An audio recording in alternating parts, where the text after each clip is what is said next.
Hello, and this is not Mechwarrior. This is me doing a review of a very funny set that Dana Gould did some many years ago. If you don't know who Dana Gould is, you gotta check him out. His special on Amazon is absolutely hysterical. There is so much in there that is so useful for any man who's married to a woman. If you're married to a man, God bless you, because you don't know what we go through. But if you're married to a woman and you're a man, you you really got to watch that video. Him and Bill Burr will teach you so much. But this is talking about Star Wars, and this is hysterical. Check it out. Welcome to Set List Stand Up Without a Net live at Nerd.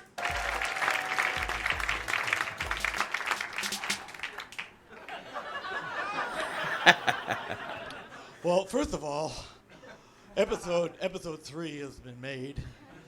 It's called Attack of the Clones. Here's the amazing thing about Star Wars, and I think that Star Wars actually represents America wonderfully because it is a ginormous franchise that occupies people's lives. And when you look at the totality of the output, there's almost 4 hours of quality.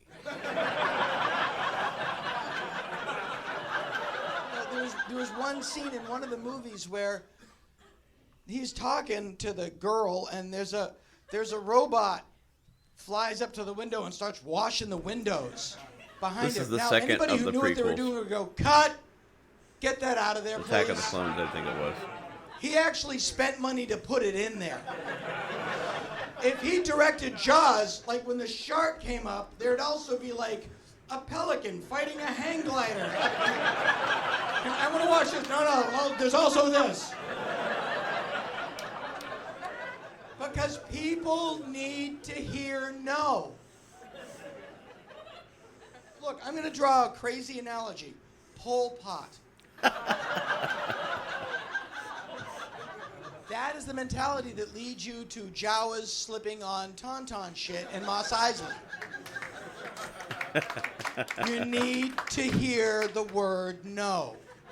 And what is amazing about Star Wars, the first film, by which I mean the fourth film,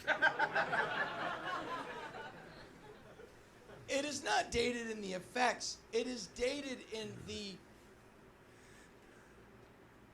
Siegfried and Roydian femininity of Mark Hamill.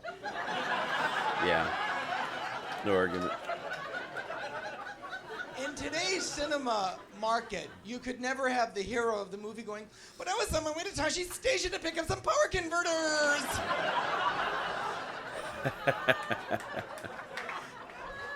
You get Matt the gist of it. Selman This is actually pretty funny. of The Simpsons, a very good friend of mine, had a genius observation. When R2 and 3PO are in the ready room and they're in the trash compactor. I love this. I've R2 actually goes, said this at and he conversations. goes, the comlink? I almost forgot. I turned it off. He's a robot. He can't forget a fucking thing. Fact. Sometimes in your favorite science fiction movies, there are glaring lapses in logic. Yeah. Absolutely. The original Planet of the Apes. I totally believe it. I buy it. He actually 100%. does an amazing Then there's a scene where Charlton commentation Heston is in of the cell, and he's what is talking it? to Nova, the mute native of the planet. Dr. and Zaius. he's referring He to even the dresses female up as Dr. astronaut on Zaius, their which is ship pretty funny. That died upon He's a landing. huge I'm fan sure of you all them remember it. and I'm the sure Beatles. You've seen the film. I don't know why I'm suddenly talking like Albert Brooks, but it'll help the story. None of you Okay. know who Albert Brooks is. If you've ever seen Tim Burton's Planet of the Apes, I don't think I'm exaggerating when I say it's worse than a million 9/11s. Yeah. Marky Mark didn't do that great a job. So I buy that he's on a planet run by apes. I buy it. But then he goes, did I tell you about Stuart? There was a lovely girl, the most precious cargo we brought along. She was to be the new Eve. With our hot and eager help, of course. We're givers. Really? Was that her job on the mission? I bet she thought she was the botanist.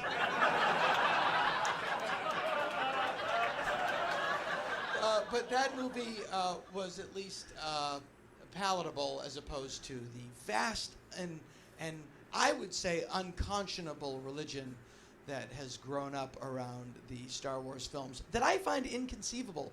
It's the same. It's like, why do Latinos like Morrissey? I can't figure it out. Yeah, so anyway, Dana Gould's hysterical. This is absolutely one of his best skits. You really got to check out his stuff. He's easily in my top 5 favorite comedians of all time. He's got a bunch of really good quality product, and he's got some really great observations over the years. Yeah. Marriage has destroyed my ability to talk to women. Yeah, that seems pretty logical. I've gotten to the point where I don't even compliment women anymore. I'll say, like, to somebody, I'll go, "Oh, you changed your hair." That's it. That's all I say. Or I'll say, "Wow, that looks good." That's the closest I get. But typically it's like, "Oh, you're wearing different shoes. Oh, that's a long dress. Technically, you're not wearing a skirt." Anyway, yeah, you got to check this guy out. But that skit there about Star Wars is absolutely on point.